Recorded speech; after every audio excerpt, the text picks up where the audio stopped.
The courtroom clock sounded louder than it needed to. Not dramatic, just persistent, like it didn't care who was breaking in the front row. We were there on a day that was supposed to be clean and procedural. A sentence, a signature, a box checked. Instead, something small kept catching in the room every time the judge paused, the way people do when they're waiting to hear whether pain counts on paper. Rebecca Sloan sat 3 rows back in a plain blazer, hands folded so tight her knuckles stayed pale. She worked as a staff accountant in Chandler, the kind of person who fixes other people's numbers for a living. What mattered wasn't that she was good with money. It was that she'd built a quiet life on being careful, and the first people to treat that care like free inventory were her own family. Then she stopped holding it at arm's length and let it come out the way it happened. I remember the tissues first. My mom had a whole wad of them, crushed in her fist like she could squeeze the day into something softer. The judge's voice stayed even, calm, a tone that didn't flinch. My sister Taryn stood beside her attorney, eyes forward, shoulders tense, like she was waiting for someone to pull her out of trouble the way they always had. Mom leaned in close to her, fingers on Taryn's elbow. Protective, familiar.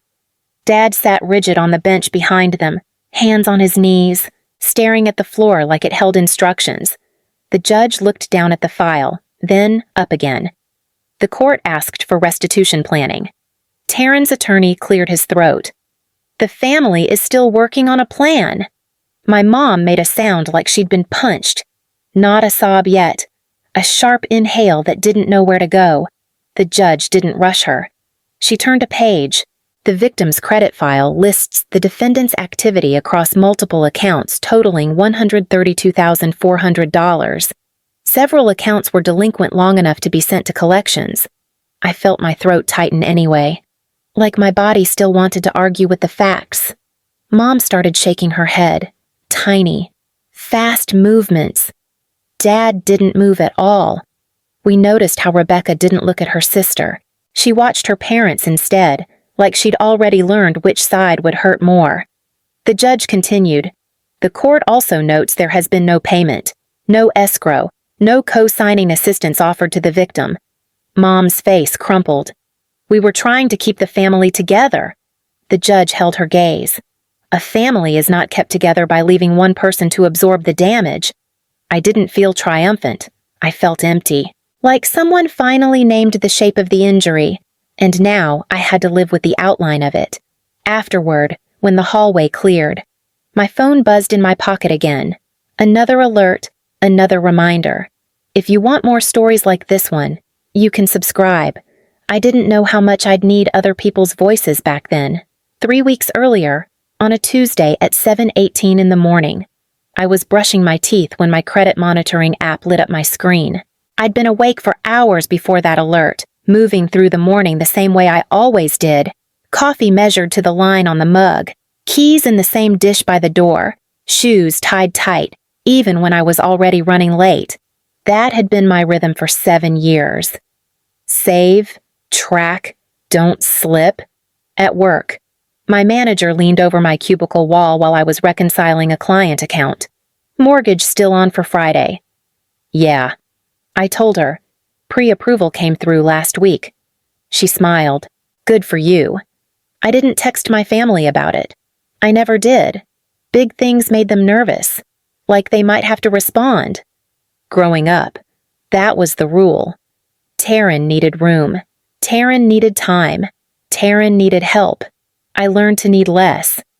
At dinner the month before everything broke, Mom passed the salad without looking at me. "Your sister's been under a lot of stress," she said, adjusting the napkin on Taryn's lap. Taryn checked her phone, thumb flicking fast. "I'm fine," she said. "Just busy." Dad cleared his throat. "Rebecca's always been good with money." Mom nodded once. "You always figure things out." It landed the way it always had. Not praise. Permission. That night, I stood in my apartment doorway and looked around. The beige carpet. The one window facing the parking lot. It wasn't much, but it was paid for by discipline and quiet choices. I locked the door, set the alarm, and went to bed early. The kind of tired that feels earned. 7 years of that, and I thought it made me safe. The alert buzzed while I was brushing my teeth.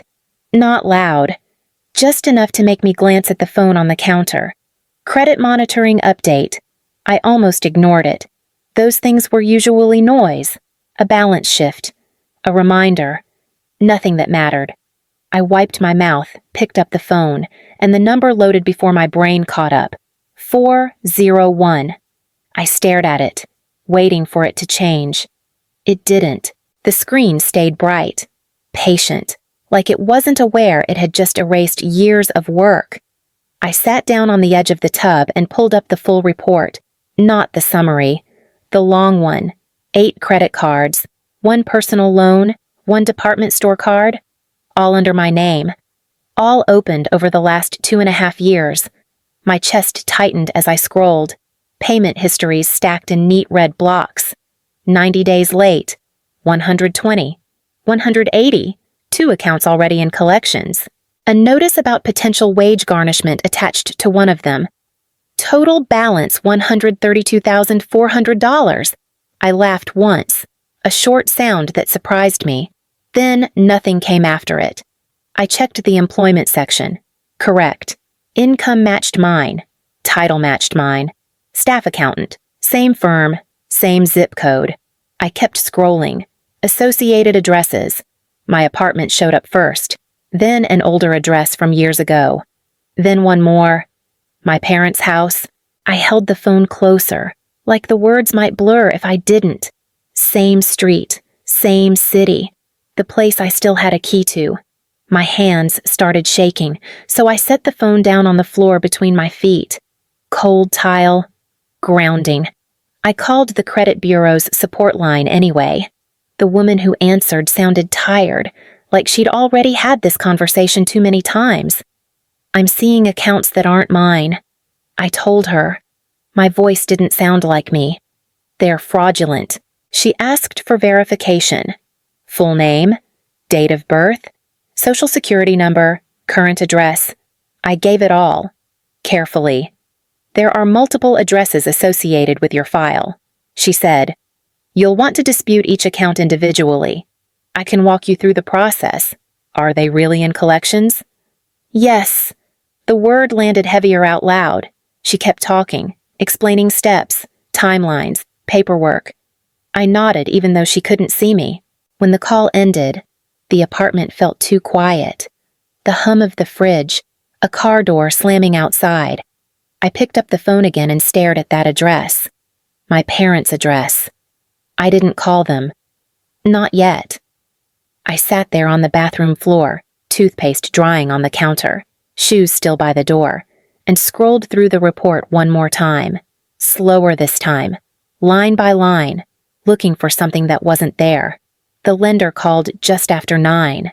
I was standing in the kitchen, laptop open, the report still pulled up like it might apologize. Rebecca.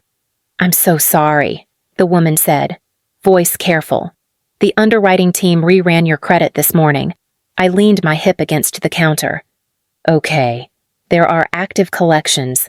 We can't move forward. She kept talking. Policies, thresholds. How quickly things could change back if the issues were resolved. Her words slid past me. So the pre-approval is gone, I said. Yes. I thanked her and hung up, then stood there longer than necessary, phone still warm in my hand. 10 minutes later, my banking app locked me out. A red banner replaced my balance. Account temporarily restricted due to suspected fraud. Please contact support. I called. Another hold. Another tired voice. We've placed a freeze while we investigate. The man explained. It's for your protection. I have rent coming out tomorrow. I understand. He asked me to verify details again. Address, employer, mother's maiden name. The same information I'd given my sister without thinking. By the time I hung up, my coffee was cold and my hands were shaking. At work, my manager sent a message. Can you come by my office? I walked down the hall, counting steps. Her door was half open. She motioned me in and shut it quietly. HR flagged something on a routine review. She said, folding her hands, "It doesn't mean you've done anything wrong." I nodded. "They're seeing financial activity that could pose a risk given your role. We just need clarification." "I'm working on it," I told her. "It's fraud. I'm disputing everything." She watched my face for a beat. "Keep us updated." Back at my desk, I stared at a spreadsheet I'd balanced a dozen times before. The numbers swam. I minimized it and opened my calendar. Mortgage appointment. Friday. I deleted it. My phone buzzed. A text from Mom. Dinner tonight. I locked the screen without answering. The day kept moving around me. Emails. Meetings. Someone laughed 2 rows over. I stayed very still, like if I didn't shift too fast, the rest of it wouldn't notice me falling behind. That night, I pulled up old messages instead of calling anyone. It felt safer to look backward than sideways. Taryn's name sat at the top of the thread. Years of nothing messages, memes, late-night complaints, small favors folded into jokes. I scrolled until the dates stopped blurring. 3 years ago. Hey, what was our old address again? The one near Mill Avenue. I need it for a form. I'd typed it back without thinking. 2 months later. Do you remember Mom's maiden name? I'm filling out paperwork and blanking. I sent it. No follow-up. No hesitation. Another gap. Then, can you send me your social for the phone plan? It'll be easier if I add you instead of starting a new one. I stared at that message longer, long enough to remember where I was sitting. The couch. My laptop open. Bills stacked neatly to my left. I'd replied with the numbers, a heart at the end. At the time, it hadn't felt reckless. It felt normal. She was my sister. She needed help. I didn't. At a family dinner a few months later, she showed up late, swinging a new bag over her shoulder. Mom leaned forward, eyes lighting up. "That's beautiful," she said. "You deserve something nice." Taryn smiled, already scrolling. Dad asked how work was going. She shrugged. I reached for the salt. Mom slid it past me without looking. Later, when I stood to clear plates, Taryn handed me her glass. "You're the organized one," she said. "I'd forget." I took it. Of course I did. Scrolling through those messages now, I could see the pattern. Not clever, just patient. I closed the app and set my phone face down on the table. Somewhere along the way, trust had stopped being shared and started being collected. I drove to my parents' house after work without texting first. The porch light was already on, even though it wasn't dark yet. Habit, or maybe expectation. Taryn's car sat in the driveway, parked crooked like she'd rushed inside. My chest tightened, then settled into something colder. Mom opened the door before I knocked. "Oh," she said, surprised. Then, quickly warm. "You're early." Taryn was on the couch, feet tucked under her, phone glowing in her hand. She looked up and froze for half a second. "Not scared, just caught. We need to talk," I said, staying by the door. Mom waved toward the kitchen. "Do you want tea?" "No." That got Taryn's attention. She set her phone down slowly. "What's going on?" I pulled out my phone and opened the credit report, not shoving it at her, just holding it where she could see. "These accounts," I said, "they're mine on paper, not in reality." She laughed once, too fast. "That's not funny. I'm not joking." Mom stepped closer, peering at the screen. "Rebecca, you're upset. Let's slow down." I looked at Taryn. "Did you open credit cards using my name?" Her eyes flicked to Mom, then back to me. "That's insane." I scrolled. 8 cards, 1 personal loan, 1 store card, over 2 years. All using my job, my income. Silence stretched. Taryn's jaw tightened. "Okay," she said finally. "Fine." Mom inhaled sharply. "Taryn, I was going to fix it," Taryn said, voice rising. "I just needed time." "Time?" I repeated. You let accounts go to collections? I was drowning, she snapped. You have a stable job. You could handle it. Mom jumped in. She didn't mean to hurt you. I turned to her. She destroyed my credit. It's not destroyed, Mom said quickly. It can be repaired. Dad stood near the hallway, arms crossed, eyes on the floor. Rebecca's always been strong, he murmured. She figures things out. The words landed like a bruise I already knew how to cover. I took a breath. I don't want to press charges. Everyone looked up. I want a repayment agreement. Formal, notarized, monthly payments. I'll work with whatever schedule makes sense. Taryn's face hardened. No, Mom frowned. Why not? What if I can't pay? Taryn said. You'd sue me. I'm already paying, I said quietly. Just not with money yet. Dad shifted his weight. Maybe we shouldn't make this legal? Mom nodded. Families handle things privately. I looked around the room. The couch I'd helped pick out. The framed photos where Taryn stood in the center of every one. So the plan, I said, is that I absorb it. Mom's voice softened. You're better equipped. Taryn leaned back, arms crossed. You always land on your feet. Something settled then, not anger, not shock. Clarity. I need some air, I said, reaching for my keys. Mom followed me to the door. Don't do anything drastic. I paused with my hand on the knob. I'm already living with what she did. I said, I'm just deciding who gets to pretend it didn't happen. Outside, the porch light hummed. I stepped into the evening and let the door close behind me. I sat in my car for a long time before starting it.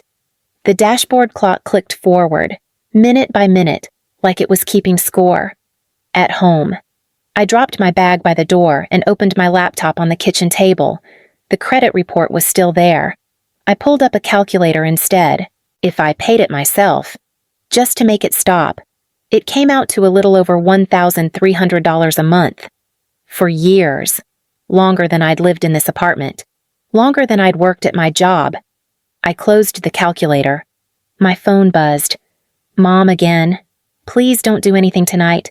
Let's talk tomorrow. I typed, erased, typed again. Nothing felt honest without being explosive.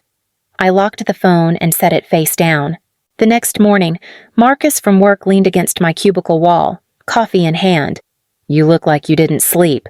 Not much. He lowered his voice. Everything okay? I hesitated, then said, My identity was stolen, by someone I know. His expression changed. That's not a family issue, that's a crime. I stared at the numbers on my screen. If I report it, it's going to blow everything up. If you don't, he said gently, it already has. He slid a sticky note onto my desk. A name, a number. I waited until lunch to call. The officer's voice on the other end was calm, practiced. She asked for details, dates, accounts, addresses. I gave them all, slowly, clearly. When I hung up, my hands were steady for the first time in days. I opened my email and started the dispute forms. Outside, someone laughed near the elevators. A copier jammed and beeped. Life kept going. So did I. The detective called a week later. I was eating lunch at my desk, salad going soggy in its plastic bowl. Rebecca Sloan. Yes. This is Detective Harris. I wanted to update you. I rolled my chair back, lowering my voice. Okay. We've confirmed the accounts you reported. The applications were submitted using your employment and income information. I closed my eyes. That part still stung. Is that all? There was a pause, brief but intentional. There's something else. We found a prior case with a similar pattern. My fork stopped halfway to my mouth. About 6 years ago. He continued. Another woman. Former roommate of your sister's? Credit cards. Small personal loan. She didn't press charges. I stared at the wall across from me. A framed poster about quarterly goals. Someone had taped a smiley face to it. So this isn't new. I said, no. Did she pay it back eventually? Over time. I nodded even though he couldn't see me. We'll be in touch about next steps. He said, You did the right thing reporting it. After the call, I sat there longer than necessary. The office hummed. Phones rang. A printer coughed. I thought about all the times I'd defended Taryn. Told people she meant well. That she was just struggling. Turns out, I wasn't special. I was next. I finished my lunch even though I wasn't hungry. Routine mattered. It kept the day from tipping sideways. When I got back to work, my screen lit up with an email from the court clerk. A date. A time. I added it to my calendar without color-coding it. Just another appointment. One I wouldn't miss. The courtroom smelled faintly of cleaner and old paper. I sat on the hard bench with my hands folded in my lap, nails pressed into my palms so they wouldn't shake. Taryn stood beside her attorney, shoulders tight, hair pulled back too neatly. She hadn't looked at me once. My parents arrived late. Mom in her good jacket. Dad smoothing the crease in his slacks like it mattered. They sat behind Taryn, close enough to touch. The judge came in without ceremony. Everyone stood. Everyone sat. The attorney spoke first, voice careful. My client has accepted responsibility. This was a mistake during a difficult period. Mom leaned forward. She's a good person. She just needs mercy. The judge nodded once, eyes on the file. The court requested information regarding restitution planning. Taryn's attorney cleared his throat. The family is still working through options. The room went quiet, not dramatic, just empty. Is there an escrow account, the judge asked? No. Any payments made toward the balance? He hesitated. Not yet. Any co-signing assistance offered to protect the victim's credit? My mom's hands twisted together. Dad stared straight ahead. The judge turned a page. The victim's file reflects 8 credit cards, 1 personal loan, and 1 department store account, totaling $132,400. Several accounts entered collections after extended delinquency. She looked up then. Not at me. At my parents. You have requested leniency for the defendant, she said evenly. What actions have you taken to repair the harm to the victim? Mom's mouth opened. Closed. We were trying to keep the family together. She managed. The judge nodded, writing something down. The court notes a contradiction.